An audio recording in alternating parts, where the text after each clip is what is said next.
Waalaikumsalam warahmatullahi wabarakatuh. Alhamdulillahilladzi arsala rasulahu ila kafatin nas wa anzala ma'ahul kitaba liyufarriqa bihi bainal haqqi wal batil wa yufarriqa bihi bainal ma'rufi wal munkar wa hadana ila siratil mustaqim. Wa asyhadu an la ilaha illallah wahdahu la syarika lah wa anna Muhammadan abduhu wa rasuluhu la nabiyya wa la rasula ba'da. Allahumma shalli wa sallim ala sayyidina Muhammadin wa ala alihi wa sahbihi wa sallim ajma'in, amma ba'd. Pertama-tama marilah kita memanjatkan rasa syukur kita kepada Allah Subhanahu wa taala, yang mana Allah Subhanahu wa taala telah banyak memberikan kita nikmat sehingga sampai saat ini kita masih bisa bermuajahah dan kita masih bisa menunaikan perintah Allah, menjalankan kewajiban kita sebagai hamba Allah, yakni sholat maghrib secara berjamaah, lalu dilanjutkan dengan kajian rutin yang mudah-mudahan amalan kita diterima oleh Allah sebagai amal soleh yang pahalanya dapat kita jadikan bekal untuk kehidupan kita di dunia sampai akhirat. Amin ya rabbal alamin. Salawat dan salam mari kita haturkan kepada junjungan kita Nabi besar Muhammad sallallahu alaihi wasallam,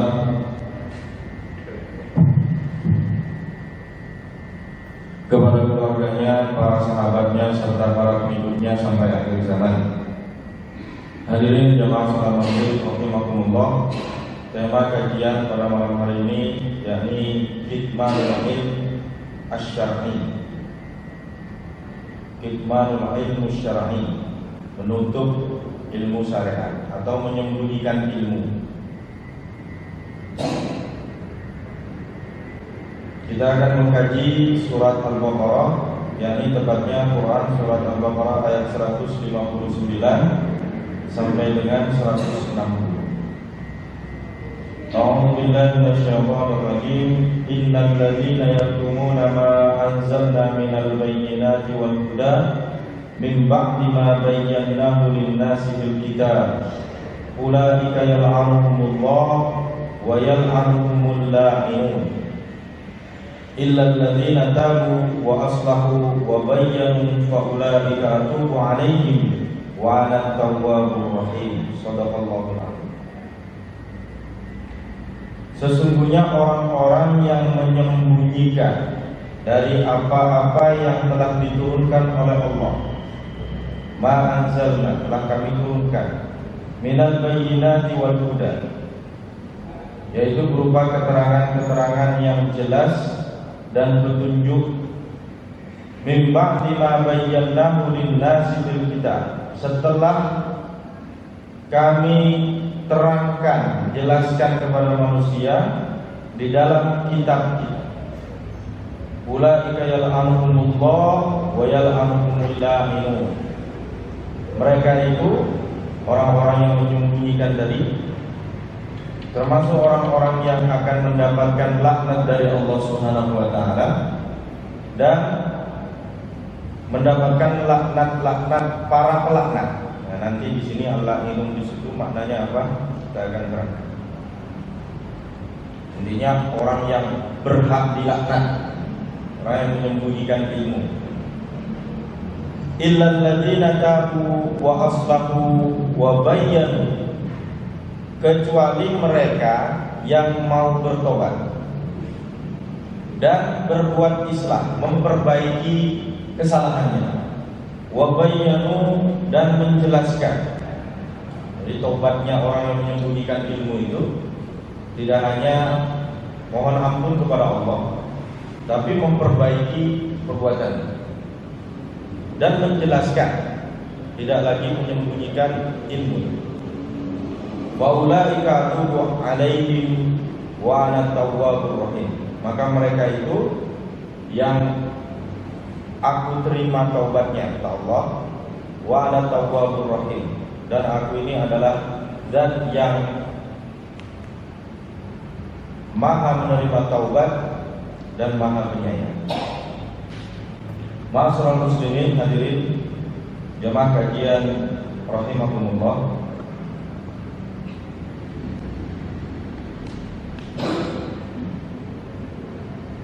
Pertama kata yaktumuna, at-tahlilul lafzi. Ada lafaz-lafaz yang sifatnya mungkin asing di antara ayat-ayat ini. Kitman, kitman itu apa sih? Al-kitmanu al-ikhfa'u was-satr.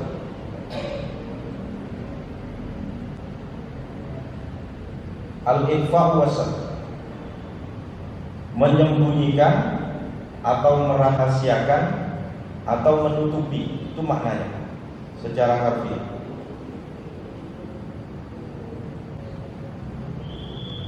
Kemudian kata al-bayyinah, al-bayyinah penjelasan atau keterangan-keterangan yang dimaksudkan adalah al-ayatul wadihat ad-dalah 'alal haq, ayat-ayat yang jelas yang menunjukkan pada kebenaran. Ini bentuk jamak dari kata bayyinatun, jamaknya bayyinat.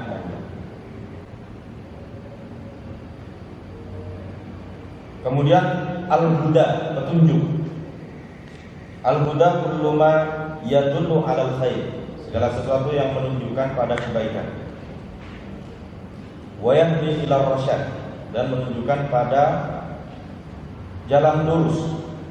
Minal hidayah wa hiya dilalah 'ala syai', termasuk petunjuk hidayah itu adalah petunjuk terhadap sesuatu.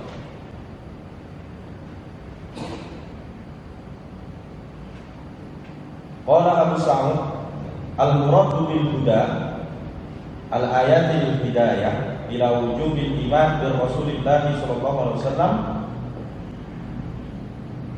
wa wujubi ittiba'ih.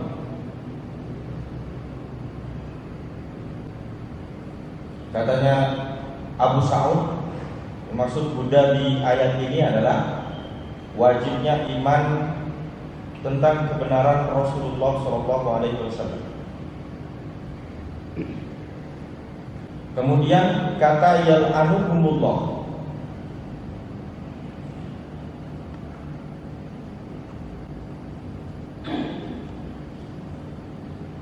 ayyukraduhum wa yub'aduhum minar rahmah, yakni menghalangi dan menjauhkan dari rahmat, itu namanya laknat.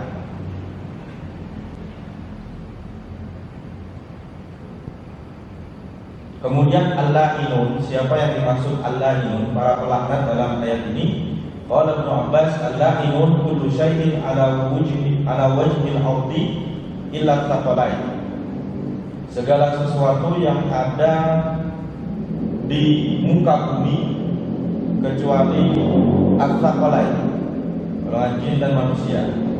Wa qala Mujahid, Imam Mujahid mengatakan hum dawabul ardi wa hawamuha taqulu munihal kutur bi ma'asi bani adam,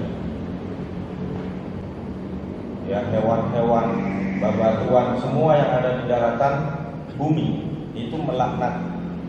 Ini maksudkan wasahih, adapun yang benar annahum al-malaikah wal anbiya wa jami'un nas, mereka itu yang dimaksud la'inun di sini yaitu adalah para malaikat, para nabi dan semua manusia. Karena firman Allah Subhanahu wa taala dalam ayat yang lain kaitannya dengan sama orang yang menutupi kebenaran, menyembunyikan ilmu pengetahuan atau kebenaran. Dalam Quran surat Al-Baqarah 161, ulaika alaihim la'natullahi wal malaikati wan nasi ajmain. Bagi mereka itu adalah laknat Allah, laknat para malaikat dan seluruh manusia. Wal Qur'anu yufassiru ba'du ba'da, dan Al-Qur'an itu sifatnya menafsiri antara satu ayat dengan ayat yang lain. Jadi ayat ini ditafsiri oleh ayat Al-Baqarah berikutnya 161. Al-la'inun tadi adalah para malaikat dan seluruh manusia. Kemudian taubat. Taubat itu apa? Ayraja'u 'alal kitman, kembali dari menyembunyikan tadi. Wa aslu taubah ar-ruju' wan nadam ala ma sadara minal insan. Jadi taubat itu maknanya adalah kembali dan menyesali atas perbuatan yang telah dilakukan oleh manusia.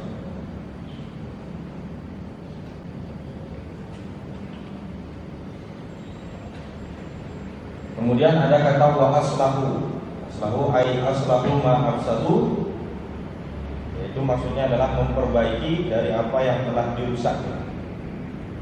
Wa bayyanu ay adharu lin-nasi ma kanu katamuhu min awsafi Muhammadin sallallahu alaihi wasallam.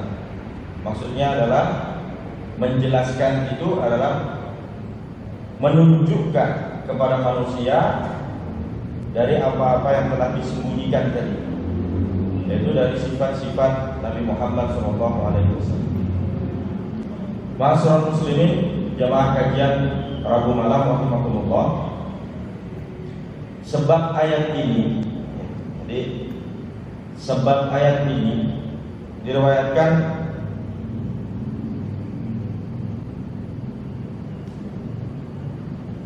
bahwasanya ayat ini diturunkan berkenaan dengan ahli kitab, orang-orang Yahudi dan Nasrani, ketika ditanya perihal kabar Nabi Muhammad SAW dalam kitab.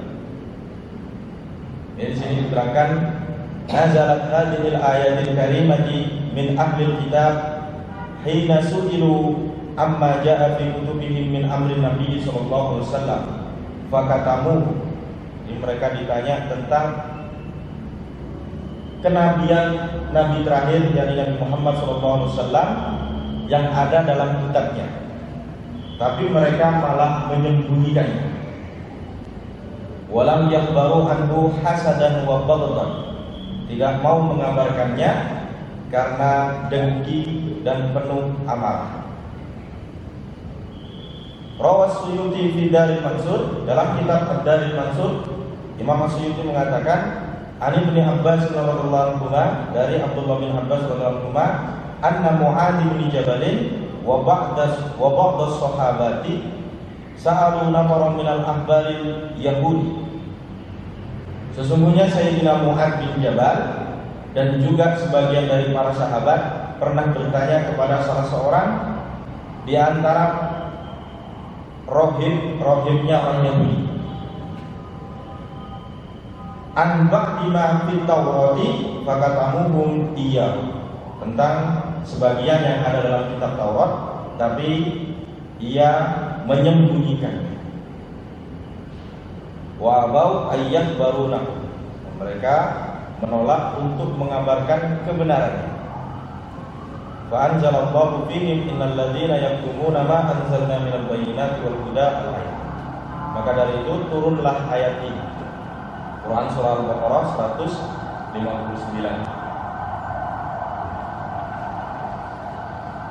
Lantas, apakah kemudian ayat ini hanya berlaku bagi orang Yahudi dan Nasrani saja? Karena sebab turunnya itu. Maka al-hukmul awal, hukum yang pertama kaitannya dengan ayat ini, hal hadhihi ayatul khassah bi ahbari Yahud wan Nasara. Apakah ayat ini dikhususkan kepada para rohib-rohibnya Yahudi atau pendeta-pendetanya Nasrani yang menutupi kebenaran kenabian Nabi Muhammad SAW yang ada di kitab-kitab mereka? Al-ayatul karimah nazalat fi ahli kitab min ahbari Yahud wa ulama'un Nasara alladzina katamu sifatun Nabi sallallahu alaihi wasallam. Memang benar ayat ini diturunkan untuk mereka, orang-orang Yahudi dan ulama-ulamanya Nasrani yang menutupi kebenaran kenabian Nabi Muhammad sallallahu alaihi wasallam. Kama dalla ala dzalika sababun nuzul, sebagaimana ditunjukkan dari asbabun nuzul ayat ini. Walakinnaha tashmilu kullu katimin li ayatillahi mukhaffin li ahkami syar'iyyah. Akan tetapi ayat ini berlaku umum bagi siapa saja yang menutupi ilmu pengetahuan. Karena dalam kaidah usul fi ulumil Quran, dalam tafsir Al-Quran ada kaidah usul yang mengatakan al-ibrah bi umumil lafzi la bi khususis sabab. Mengambil ibrah itu berdasarkan keumuman lafaznya, bukan kekhususan sebabnya. Maksudnya apa? Jadi memang ayat ini diturunkan karena sebab orang-orang Yahudi dan Nasrani yang menutupi kebenaran kenabian Nabi Muhammad SAW. Tapi ayat ini berlaku umum karena kalimat yang dipakai oleh Allah Subhanahu Wa Taala menggunakan isim mausul, yakni innal ladzina yaktumuna, alladzina yaktumuna. Sesungguhnya siapa saja, maknanya orang-orang yang menutupi kebenaran, maka terkena hukum ayat. Meskipun sebab turunnya terhadap rohib-rohib Yahudi ataupun Nasrani. Sehingga memang ada kaidah dalam usul tafsir Al-Quran, ya. Al-ibrah bi umumil lafzi la bi khususis sabab. Dan ini berlaku banyak sekali di Al-Quran. Misalnya tentang kasus zihar yang terdapat dalam ayat awal surat Al-Mujadilah. Itu menimpa seorang perempuan bernama Haulah yang melapor kepada Nabi SAW bahwasanya dia telah dizihar oleh suami. Zihar ini apa? Zihar itu menyamakan istri dengan ibu kandung. Kamu itu kayak ibuku. Sehingga ketika kalimat ini dikeluarkan pada waktu itu, maka status hukumnya sama. Maka hukum jahiliyah dulu ketika seseorang menzihar istrinya, maka dia telah haram mencampurinya karena menyamakannya dengan ibu kandungnya. Sehingga ini lapor kepada Nabi SAW, dan belum ada ayat Al-Quran yang menerangkan perihal ini, sehingga hukum terdahulu ini berlaku. Sehingga jawaban Nabi pun begitu, yang belum ada ayat berkenaan dengan ini. Sehingga Haulah datang kepada Nabi perihal ini, dan jawaban Nabi tidak memberikan kepuasan kepada Haulah. Akhirnya berutuh. Ini enggak benar, karena Nabi itu didebat sama Haulah.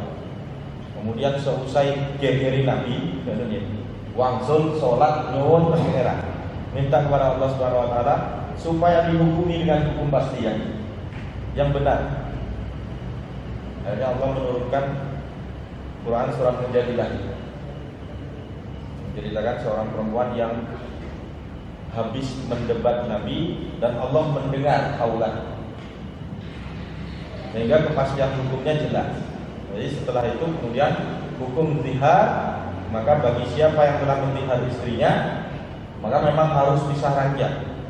Dia harus terkena dam, memerdekakan budak, berpuasa 2 bulan berturut-turut kalau nggak mampu. Kemudian yang ketiga, kalau tidak mampu, memberi pakaian kepada orang-orang yang nggak punya pakaian, baru bisa kumpul lagi dengan istri. Nah ini ayat ini turun khusus menjawab persoalan Haulah, tapi kandungan hukumnya berlaku kepada kita sampai sekarang. Amin. Sama ayat tentang kitman ini, menutupi ilmu pengetahuan, ini turun disebabkan karena orang-orang Yahudi dan Nasrani yang menutupi kebenaran akan kenabian Nabi Muhammad SAW. Tapi keberlangsungan hukumnya itu berlaku kepada siapapun juga sampai sekarang. Nah, itu maksudnya al-ibrah bi umumil lafzi la bi khususis sabab. Baliknya, jangan kemudian kita beramal berdasarkan teks ayat. Kalau memang ada asbab nuzulnya, berlaku kaidah sebaliknya. Al-ibarah bi khususis sabab la bi umumil lafzi. Contoh, misalnya kaitannya dengan pembahasan terdahulu. Fa aina ma tuwallu fa thamma wajhullah. Kemanapun engkau menghadap, di situ engkau mendapati Allah. Umum nih. Sehingga sholat ngadep pun di mawon sah. Tapi itu harus dipahami berdasarkan asbabun nuzulnya. Ayat ini turun ketika waktu Nabi malam hari bersama para sahabat peteng jedek, sehingga tidak diketahui mana arah timur, mana arah kiblat yang benar, timur, barat, mana yang benar. Pokoknya ternyata selesai sholat setelah matahari meninggi, ternyata sholat menghadap ke arah yang salah. Kemudian turunlah ayat. Sehingga dari situ banyak hukum. Misalnya sholat di atas kendaraan. Sholat di atas kendaraan, kita boleh menghadap kemana saja kendaraan itu menghadap. Karena sejatinya kemanapun kita menghadap, dari situ ada Allah. Kembali ke ayat itu. Tapi jangan diamalkan tanpa memahami asbabun nuzulnya, sehingga kita kemudian membangun masjid beto, sing seneng ngadep nyata, sing seneng ngadep mulon, atau sing seneng ngadep metode, melu jalan yang ada di depan masjid misalnya. Maka ini harus dipahami. Nah, kaitannya dengan ayat ini berlaku al-ibarah bi umumil lafzi la bi khususis sabab. Qala Abu Hayyan wal azharu umumil ayati fil katimin wa fil nasi wa fil kitabi wa in nazalat ala sababin khasin. Katanya Imam Abu Hayyan, yang jelas keumuman ayat ini berlaku kepada siapapun katimin, orang-orang yang menutupi kebenaran, dan kepada semua manusia, meskipun ada sebab khususnya. Fahiyya tatanawalu kullu man katama ilman min dinillah yuhtaju ila bathihi wa nasrihi. Maka ayat ini kemudian mengharuskan kepada siapa saja yang menutupi ilmu dari agama Allah Subhanahu wa taala, maka dia harus menyiarkannya dan menyebarkannya.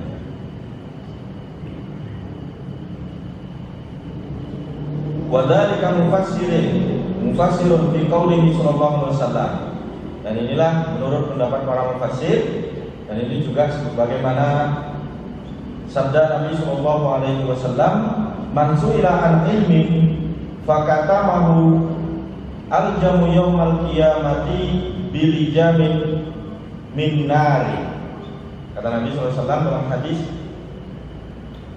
riwayat Ibnu Majah dan Hakim dalam kitabnya Imam Suyuti tadi, Ad-Darul Mansur, juz 1 ayat halaman 162.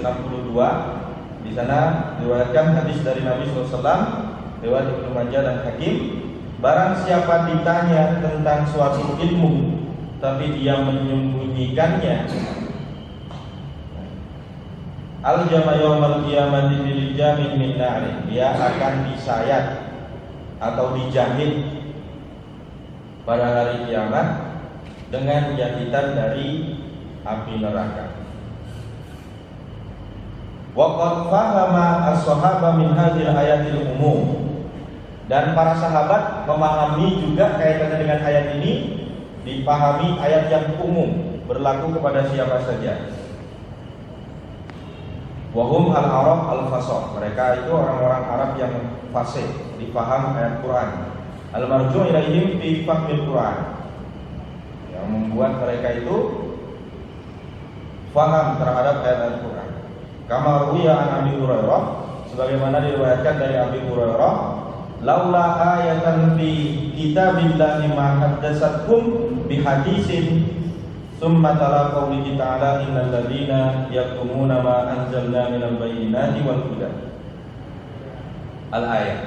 Seandainya ayat ini tadi, ya, innal ladzina yaktumuna ma anzalna minal bayyinati wal huda, al-ayat itu tidak turun, maka kami para sahabat itu tentu tidak akan meriwayatkan hadis.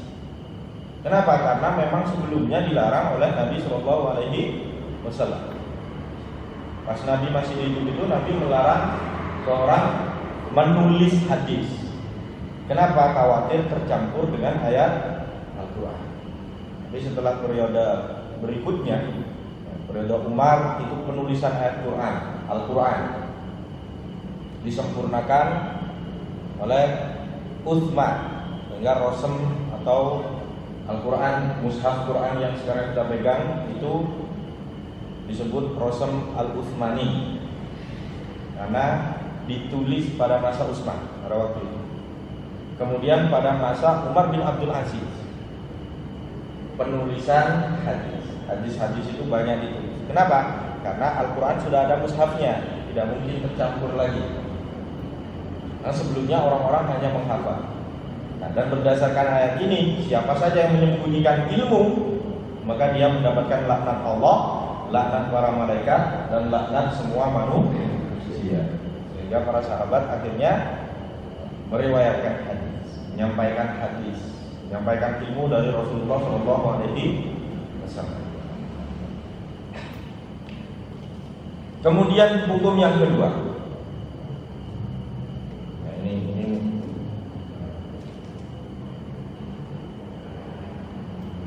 hal yajuz akhdul ajri ala ta'limil Quran wa ulumid din. Apakah boleh mengambil upah dari pembelajaran Al-Quran dan ilmu agama? Jadi kan status hukumnya mengajari ilmu agama tadi apa? Wajib. Karena bagi yang menyembunyikan ilmu agama mendapatkan laknat Allah. Maka statusnya wajib. Sama seperti sholat. Nah sekarang bagaimana hukumnya mengajari ilmu itu dengan mengharapkan upah atau bayaran? Ya. Ini saya akan sampaikan berdasarkan kitab ini. Karena kajian kita awal baik. Istadallal ulama min qaulihi ta'ala innal ladzina yaktumuna ma anzalna minal bayyinati ala annahu la yajuzu akhdul ajri ala ta'limil Quran. Para ulama berdasarkan ayat tadi Al-Baqarah 159 ini, mereka berpendapat enggak boleh mengambil upah dari pembelajaran Al-Quran atau ta'limul ulumid diniyah atau pembelajaran ilmu-ilmu agama. Li'anna al-ayati amarat bi idharil ilmi wa nashrihi wa adami kitmani. Karena ayat ini memerintahkan supaya menjelaskan ilmu dan menyebarkannya dengan tidak menyembunyikannya sama sekali. Wala yastahiqul insanu ajran ala amalin yalzimuhu ada'u. Maka tidak berhak semestinya seorang manusia meminta upah terhadap sesuatu yang menjadi kewajiban rutin dia. Kama la yastahiqul ajru ala shalah. Sebagaimana tidak berhaknya seorang manusia minta upah karena kewajiban sholat. Li'annaha qurbatun wa ibadatun. Karena dia adalah bentuk muqarabah kepada Allah Subhanahu wa taala dan ibadah. Lidzalika yahrumu akhdhul ajra ala ta'limiha. Karena demikian para ulama terdahulu itu mengharamkan mengambil upah dari pembelajaran agama. Ghayra annal mutaakhirin minal ulama lama ra'au tahawanan nas wa adamul iktiratihim li amri ta'limid diniyyi wa sarafihim ila istighali bi mata'il hayatid dunya. Tapi kemudian ulama-ulama mutaakhirin karena dampak ini melihat bahwasannya kelengahan manusia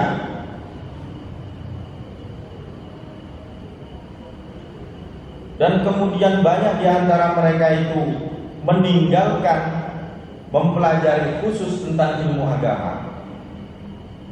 Wan sarafahum ila istighali bi mata'il hayatid dunya, dan akhirnya mereka disibukkan dengan mencari kehidupan dunia saja.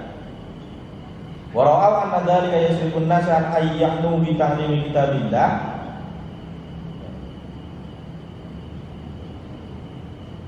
dan berakibat juga tidak adanya perhatian untuk mempelajari kitabullah wasailul ulumid diniyah, dan semua ilmu-ilmu berkenaan dengan ilmu agama. Lidzalika abahu akhdul ujur, karena itu para ulama mutakhir ini membolehkan mengambil upah.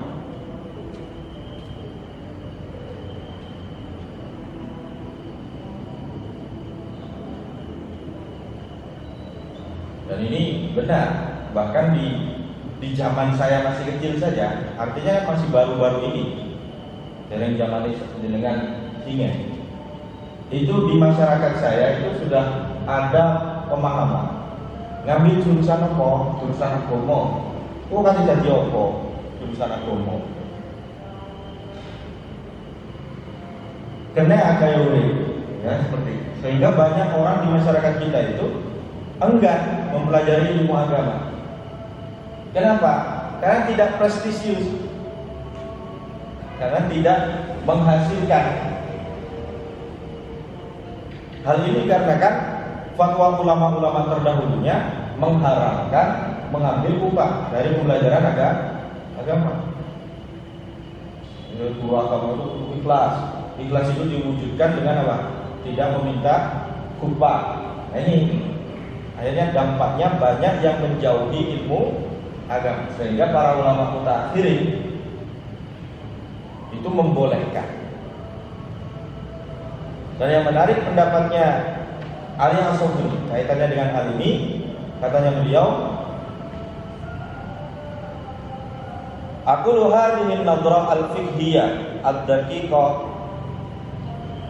tasamu bil ilmi ila darajatil ibadah wa hiya nadratun jadirah bit takdir, walakinna ulumi syariah takadu tadi'u ma'al ahdu bi fatwil mutaakhirin min ibahi akhdil ajrah ala ta'liq, fa kaifa law akhadna bi fatwal mutaqaddimin wa mana'na akhdar rawatib wal ujur, dan lam yakun min mayu'allimu aw yata'allamu wa inna lillahi wa inna ilaihi raji'un. Sedang sekarang ini, katanya Imam Ali As-Sufri, para ulama sudah membolehkan mengambil upah dari pembelajaran agama saja.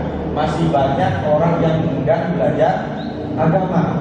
Lantas bagaimana kalau kita kemudian mengambil fatwa ulama-ulama terdahulu yang mengharamkan mengambil upah?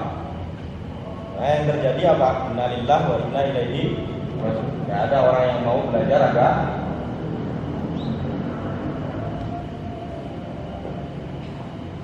Ini kaitannya al-hikmah, dan ini dipahami ya. Kalau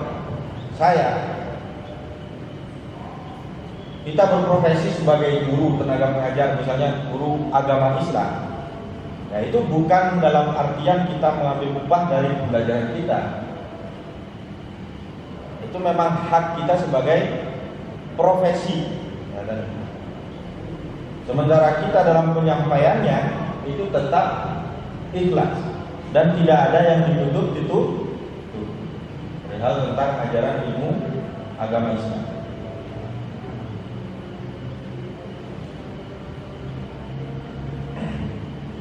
Kemudian berikutnya matar satu ilaihi ayatil karim. Kemudian apa yang menjadi kesimpulan ini yang terakhir, satu, al-yahudu wa nasara kata musibatun Nabi sallallahu alaihi wasallam bisaddin Nabi anil imani. Orang-orang Yahudi dan Nasrani itu memang sengaja menutupi sifat-sifat Nabi Muhammad SAW yang tertulis dalam kitab-kitab mereka, supaya menghalang-halangi manusia iman kepada Muhammad SAW. Kemudian yang kedua, kata al-ilmu khiyanatun lil amanati allati ja'alahallahu fi a'naqil ulama. Menutup-nutupi ilmu pengetahuan merupakan pengkhianatan dari amanat yang telah diberikan oleh Allah di pundak para ulamanya. Para ulama yang menutup-nutupi ilmu itu berarti dia telah khianat. Dia diamanahi ilmu, tidak mau ngajarin ilmu. Kemudian yang ketiga, yajibu nasrul ilmi wa tablighihi ilan nasi. Wajib menyebarkan ilmu dan menyampaikannya kepada manusia. Li ta'ammil hidayah jami'ul bashar, supaya merata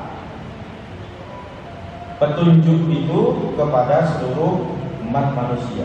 Kemudian yang keempat, man katama syai'an min ahkami syar'il hanif istahaqqul laknah al-mu'badah.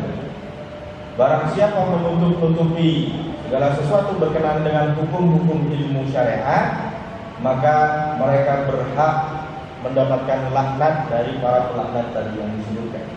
Kemudian yang terakhir, la takfi taubah wa hadduha bal la budda min islahi sirah wa ikhlasul amal. Bagi orang yang sudah menutup-nutupi ilmu, tidak cukup baginya taubatnya dengan hanya memohon ampun saja, tapi harus mengklarifikasi atau memperbaiki kesalahannya dan tidak menutup-nutupi lagi, sampaikan kebenaran. Wa ikhlasul amal, dan ikhlas dalam beramal. Inilah kira-kira pembahasan kita pada kesempatan kali ini. Sampai bisa kami cukup ya, mudah-mudahan jadi tambahan ilmu yang bermanfaat.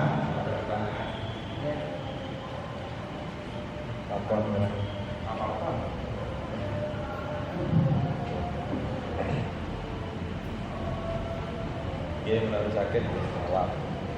Menaruh sakit jawab. Assalamualaikum warahmatullahi wabarakatuh. Waalaikumsalam. Saya sangat tertarik dengan ini nanti ataupun menjaga di sana.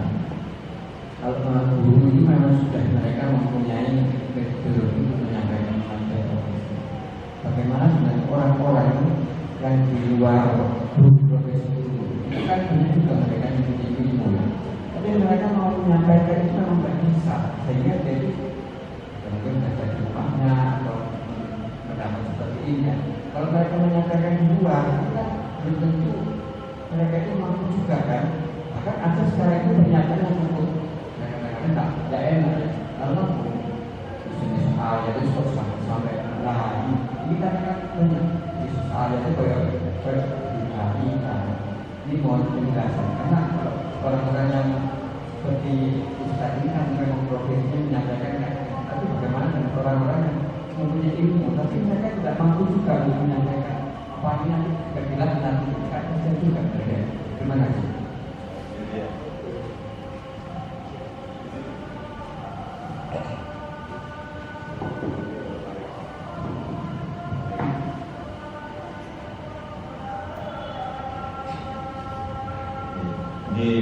Banyak juga memang orang yang sebenarnya dia berilmu, tapi tidak hanya tidak bisa menyampaikan, tapi takut untuk menyampaikan. Nah, ini sebenarnya ya kembali lagi,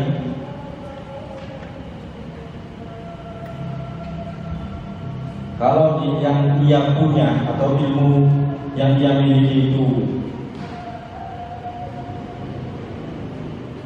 tidak ada satu orang pun yang menyampaikan, maka hukum itu berlaku bagi dia.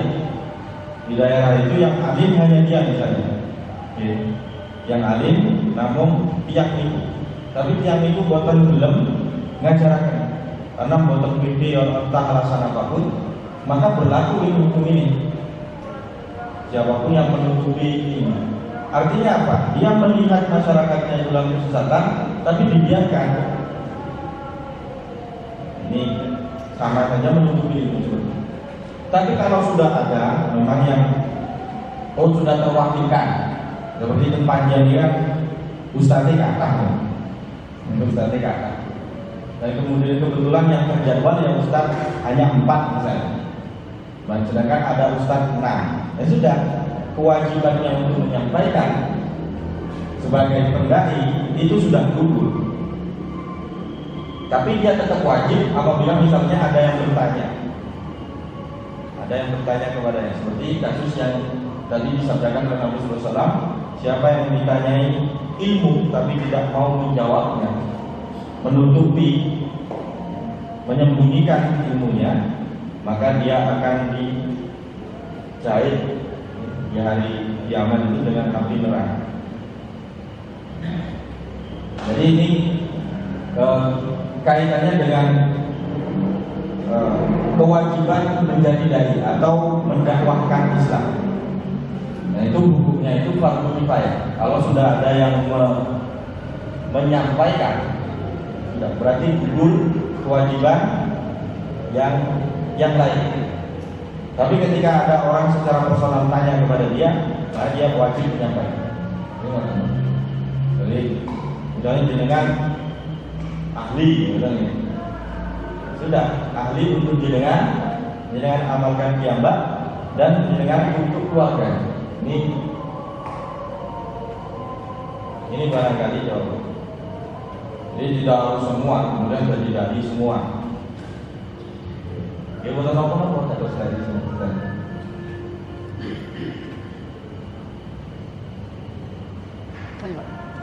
Ini apa berlaku untuk khusus ilmu agama apa dengan ilmu-ilmu yang lain? Dalil yang ini. Ya, khususnya ilmu agama ini, Pak. Nah, ini kaitannya dengan keimanan kepada Nabi Muhammad SAW dan ilmu tentang agama. Tapi juga ilmu-ilmu yang lain sama juga berlaku.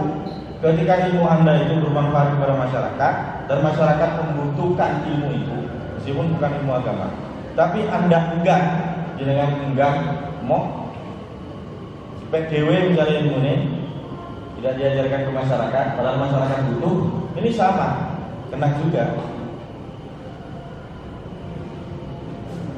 Menyembunyikan. Tapi khususnya ilmu syariat. Ilmu syariat itu ilmu yang penting. Ilmu yang penting bagi masyarakat mengenal Allah dan Rasul. Gitu. Ini mudah-mudahan jawab mungkin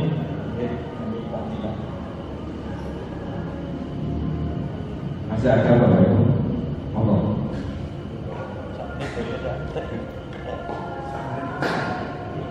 Terima kasih. Bagaimana kalau orang yang berilmu menyampaikan ilmunya seperti majelis taklim atau pengajian yang mana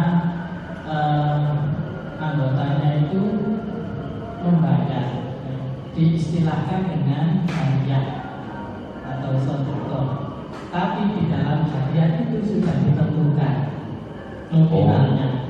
Nah itu diperbolehkan atau tidak? Atau dengan misalnya mengundang mubalik untuk majelis taklim, kemudian istilahnya ini untuk transport, istilahnya seperti itu. Apakah itu tidak diperbolehkan karena nanti ada pendapat menurut ini sebagai profesi diperbolehkan, tapi yang lain tidak diperbolehkan. Itu bagaimana? Itu agak riskan bahas ini agak sensitif. Ya kembali lagi tadi ada dua pendapat. Kalau pendapat ulama mutaqaddimi itu mengharamkan demikian, menerima atau mematok sendiri, itu mengharamkan oleh ulama mutaqaddimi. Tapi ulama mutaakhirin itu membolehkan, sehingga hukumnya boleh kalau mengambil pendapat ulama yang mutaqaddim. Dan memang kalau zaman sekarang ini kecenderungannya seperti itu, Pak. Kalau tidak ada kemudian lalu bagaimana? Dan sebenarnya kalau diruntut ya Nabi, kemudian Nabi saja itu ya memang bahasanya tidak upah. Nabi saja itu mendapatkan bagian. Jadi ketika setiap peperangan itu namanya ghanimah, 1/5-nya itu untuk Nabi. Nah itu tidak kita bahasakan upah nih, tapi itu memang hak seorang Nabi. Nah tentu ini ya tergantung pribadinya masing-masing sebagai pendakwah. Kalau saya lebih cenderung pada yang tidak mematok. Tapi kalau diberi itu biasanya saya terima. Karena memang sunnahnya Nabi SAW itu ketika diberi dia menerima oleh para sahabatnya. Tapi tidak elok, ya, karena kita ini khususnya di Indonesia ini orang yang adatnya itu ketimuran. Dan ini bagian dari adat. Tidak elok, misalnya mematok harga. Mau undang saya harus sekian, harus menyiapkan dana sekian. Itu tidak. Meskipun boleh, karena menurut pandangan ulama mutakhir. Karena mungkin beliaunya ini khususnya yang ulama-ulama tingkat nasional, para pendakwah tingkat nasional, beliau ini tidak hanya sendirian, biasanya membawa timnya itu ya tim streamingnya dan seterusnya. Beliau juga menggaji mereka itu. Nah dari sini, dari ini juga bagian dari pertimbangan. Maka kalau menurut pendapat ulama mutakhir tadi, maka boleh. Ini saya kira itu Pak. Ini mudah-mudahan untuk ini bermanfaat.